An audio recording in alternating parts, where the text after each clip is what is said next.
Hi there, little chicken nuggets. It's me, Carl. Welcome to Grow TV. Hello. Welcome to Grow TV. Hosted by Carl.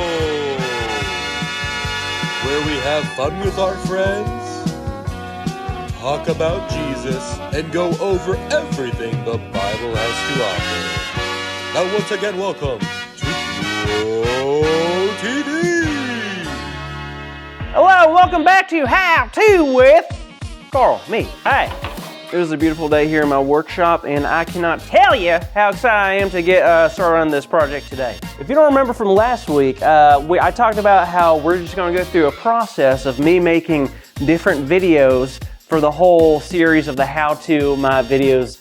I'm doing how-to videos now, and I'm making stuff, and you have to watch it because you're stuck there. And this is my channel, so sorry. So without further ado, let's get started. But before we get started, I want to tell you what we're making and why. You see, there's 4 things I love: Jesus, my mama, y'all, and of course, delicious chicken nuggets. But here's the deal. For the past 11 years of my life, I've been eating nuggets for every meal of every day. I take 23 chicken nuggets with me in my lunchbox to work, and it is the perfect meal. But for the past couple of days, I've been noticing someone has been stealing them.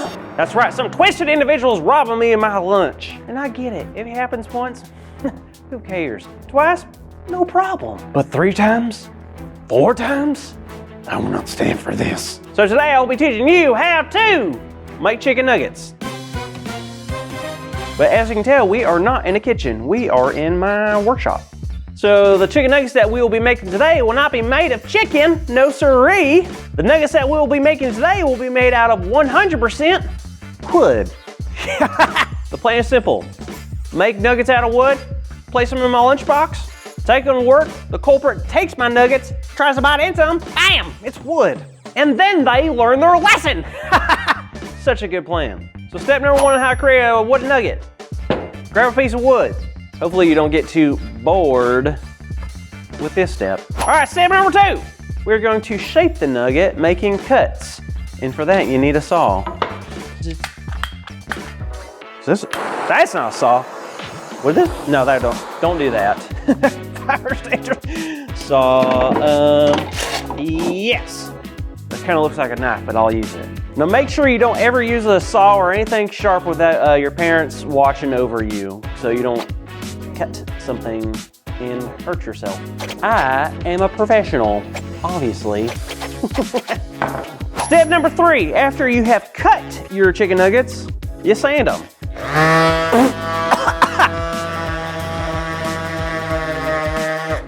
And voila! The perfect prank wooden chicken nuggets. They're beautiful. Wait, it's lunchtime. Well, what's to eat? Hey, look, chicken nugget. Oh, man, I can't believe I fell for that. Fell for what? Oh, hey there, Jada.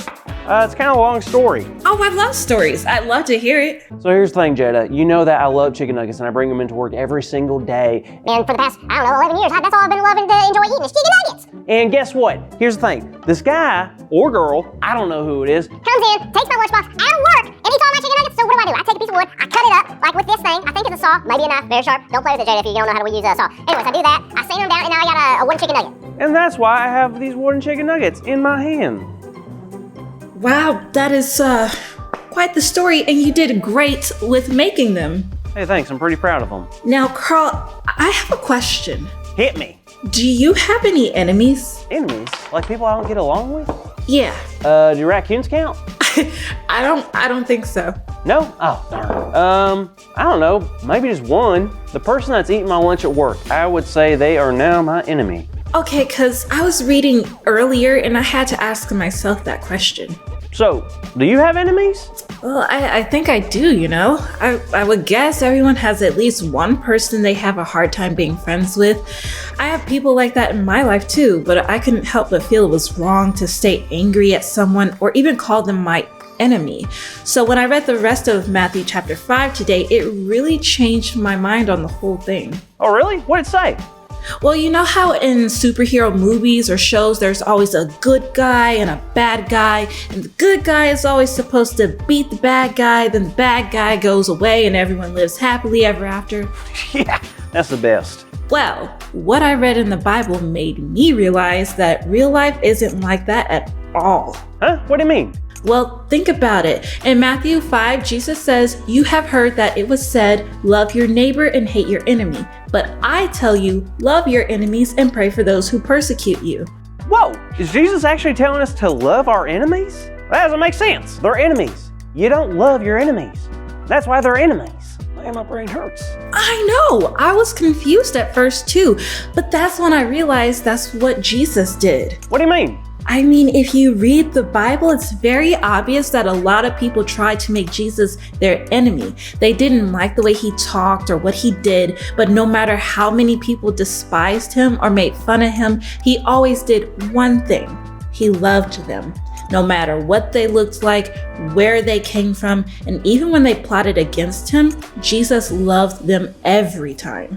Huh, I guess I never thought about it like that. Because it makes sense to hate my enemies, you know?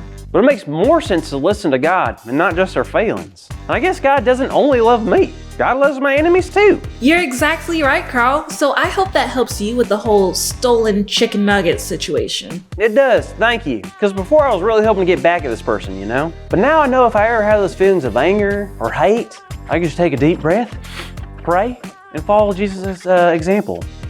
You got it. Man, all this talk is making me hungry. Hey, chicken nuggets. Carl, wait. Why do I keep doing this? Hey there, everyone. I hope you had a fun time seeing Carl do what Carl does best, and that is get us ready for our big idea, which is Jesus taught us how to love our enemies. So let's say it out loud on the count of 3. 1, 2, 3. Jesus taught us how to love our enemies. Wonderful job! Now we still have plenty of how-to moments left, so make sure to tune in next time for the newest episode of Grow TV. See you then! Thank you for watching, and tune in next week for a new episode of Grow TV.